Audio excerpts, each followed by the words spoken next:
It's strange because every woman in the room is inspirational, but it is a particular category. And our sponsors for this award are the Bone and Joint Centre. And our nominations are Afroza Ahmed,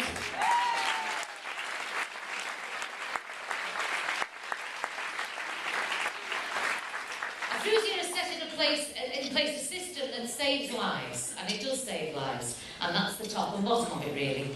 Over the last 3 years, she's devoted a great deal of her own time and her own money, in a lot of cases, to helping the vulnerable elderly of Liverpool. She's helped raise £40,000 to establish a 24-hour emergency heating provision because she heard of an old man who was found dead, wearing his coat and his cap, sitting next to a broken heater. And she started it all off by buying heaters with her own money. She then got Dimplex on board, and Merseyside Fire Support Network, and hopefully what she started will continue all over the Merseyside area in the near future.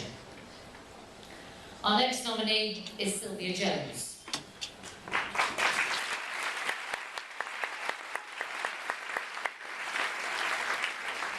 And thank God 80 is quite obviously the new 50, because we are lucky enough to have these women in our midst today, and they make a massive difference to people's lives from all walks of life.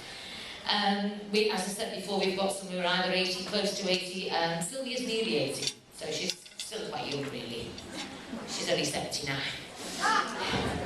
But she's one of those women who, for 25 years, she's been a committed volunteer at national galleries, and she's committed to arts and culture in the city, and she has an extensive knowledge and is a true ambassador for the city and for culture.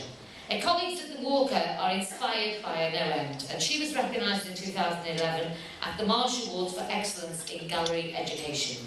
Please welcome from the Bone and Joint Centre to announce our winner this afternoon, Director Mr. John Davidson.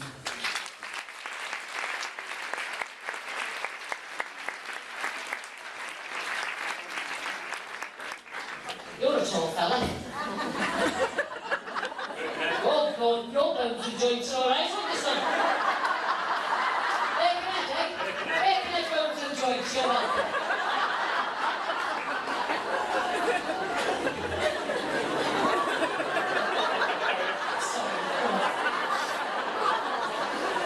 And the winner is Afroza Ahmed.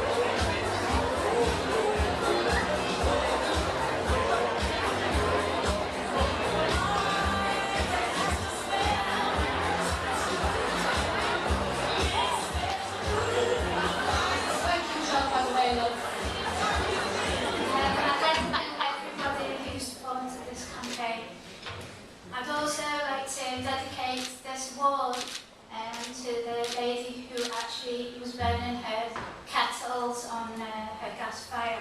This lady is a 90-year-old woman, and like how many older women and older people, you probably won't notice her, but she's actually sitting on your table right now. She's on the front cover of this leaflet, if you like to just refer to it. And this lady has Alzheimer's disease. She is partially deaf. She's profoundly deaf and partially sighted. And when I found her, she had many of her basic needs of life not met. She was found living off utterly bodily.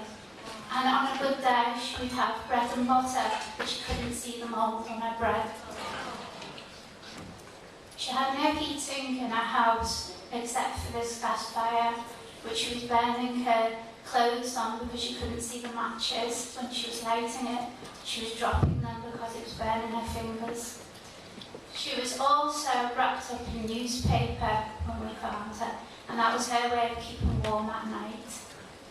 And the frostbite on her fingers, she says she gets them every year, she's used to it. The cracks so deep you could see her flesh.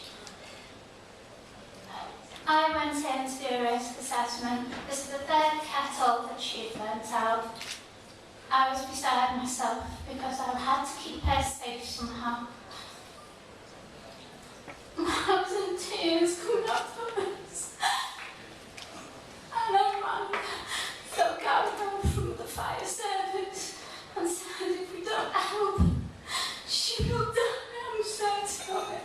She's your next fire death. And he helped and said, I think if it wasn't for his support with his services, she'd probably be dead today. I think you might think she's the only case, but I've had 45 or more cases. And there's another real case in the leaflet who actually had no voice. She was deaf and got meningitis when she was 3. And she had no voice to call for help. She had no, her smoke alarm was disconnected as well.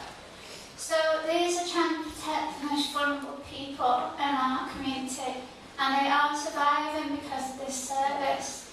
If for any reason they need to have their gas appliances made safe, and then they have no heating, then they get an free oil fill radiator, just with a simple telephone call from a community worker who sees them at risk. I'm sorry that I have grown over time, but I'm here not for the awards as much as to raise awareness and spread this across the country.